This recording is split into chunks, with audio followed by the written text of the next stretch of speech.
So good morning. I'm Jane from CAVS in Carmarthenshire. I'm a volunteering officer. Bore da, Aled Jones dwi, swyddog wirfoddoli gyda CAVS yn Gyfyrddin.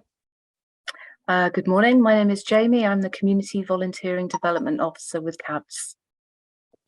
And joining us this morning, we have Jackie Breeze from AbilityNet. Thank you for joining us, Jackie. It's great to be able to talk to you about your volunteering opportunities.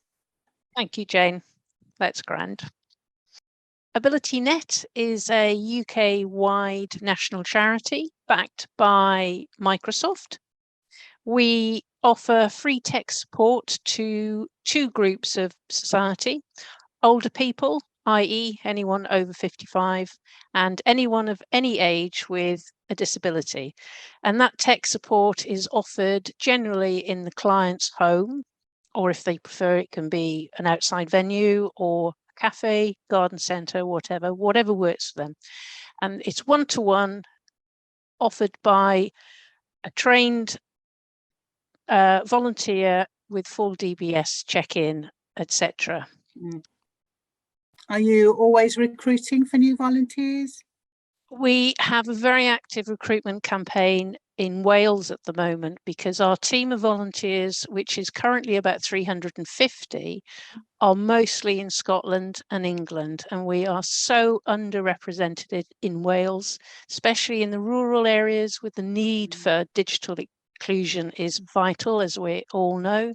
People not having access to shop online, do my health online, all the other everyday things that some of us take for granted that can make all the difference.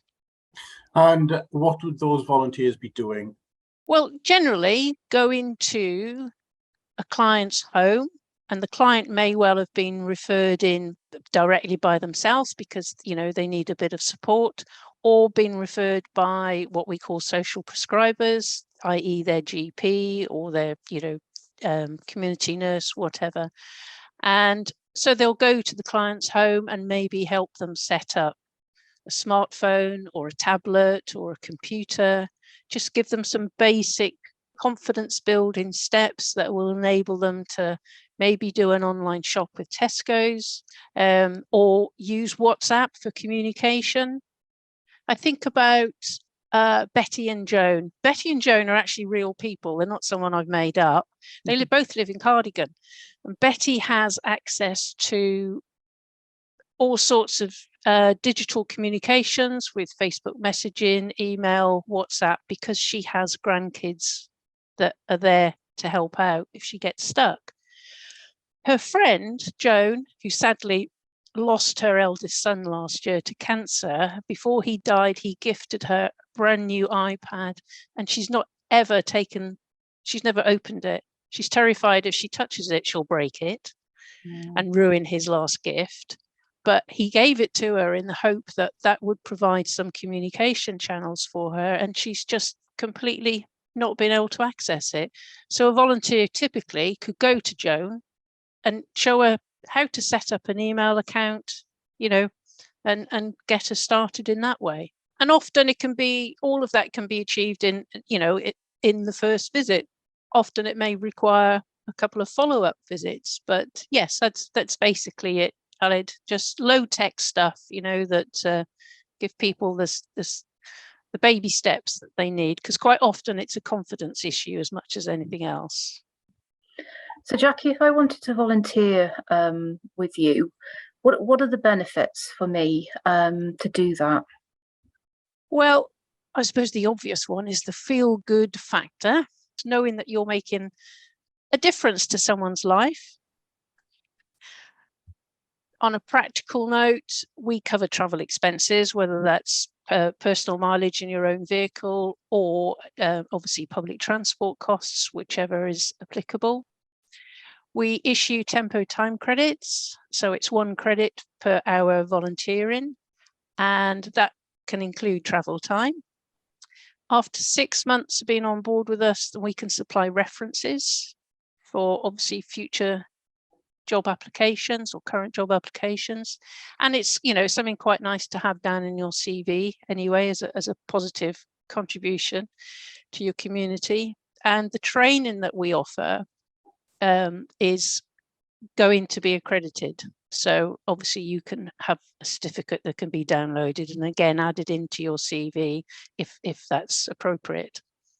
That's lovely. I mean, it sounds as if the service your volunteers provide is very personal to the person who's needing a little bit of extra support. I'm just wondering, what kind of time commitment do volunteers make to support people? I think this is where we possibly have a slight advantage in that the role is particularly flexible. Mm. So I think on average, our volunteers offer 4 hours a month. It's not a case of you need to sign up to commit yourself to be somewhere for 6 hours on a Monday morning or whatever. The appointment is arranged entirely between the client and the volunteer at times to suit themselves. And a lot of our volunteers work full time, but they will go and see clients in their homes at weekends or in the evenings, whatever works for both of those individuals. So it is entirely flexible. If people are suddenly overwhelmed with, additional work in their paid work and they need to step back for a month or two, then they just get put on hold. We are so indebted to what our volunteers do that we make it as easy as it possibly can and as accommodating as it possibly can for them. I would think that flexibility is going to make it easier for people to commit in a way, because you never know what's around the corner, do you? So that's really interesting. Thank you, Jackie. As a volunteer, how would I know if I'm right for the role? There is no right or wrong person. I think the two greatest attributes that you would have to have would be patience and empathy. Obviously, a certain degree of technical skills, but that's low tech skills. You don't need to have a degree in computer science. If you can use a smartphone, a tablet, or a computer and are comfortable, with everyday tech, then you probably will have the skill set that we would need. And if there are occasions where a client presents us with a particular challenge, maybe with something like assistive technology, then we have countless support to help out our volunteers. Some of our volunteers also, for their own reasons, don't go to the client's homes. They offer remote assistance, which often is useful for our clients with disabilities, because they may well have some tech knowledge and skills, they just need help in using it better. When I start with you as a volunteer, what induction training will I get? There is no formal induction process as such. We do a DBS check. We obviously have to take up references because a lot of our client base are vulnerable. Once all of that side of it is done, it's just a case then of the volunteer at times to suit themselves, going on to our systems to have a look through how the Fresh Desk system works. And then if there's any queries that they have at that point, they can get back to us and we can deal with them.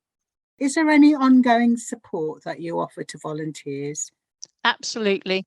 The coordinators, this is where they come in, one in North and one in South Wales. So that support is there. And if there isn't a coordinator in place, then one of the admin team fulfill that role anyway. So the admin team are available 9 to 5. Obviously the AbilityNet website, which is full of free fact sheets, lots of short webinars that can be downloaded, lots of really useful, easy to digest little videos and stuff. If for example a volunteer is uncomfortable about a particular referral, that they think it's out of their technical ability, they always have the option to say, no, I'd rather not do this. And they're perfectly entitled to do that. But if they want to go ahead and try and help that client, then we have specialist support that will be available to help. No volunteer is left on the ground by themselves. Well, thank you, Jackie, for joining us today. You've provided lots of really interesting and information, food for thought. Is there a final comment that you'd like to make, an appeal to all the potential volunteers out there? Yes, please, please, please, please come and volunteer in Wales. We so need you guys. We really, really, really do. So this recording and all contact details are available on CAVS website, www.cavs.org.uk/volunteering.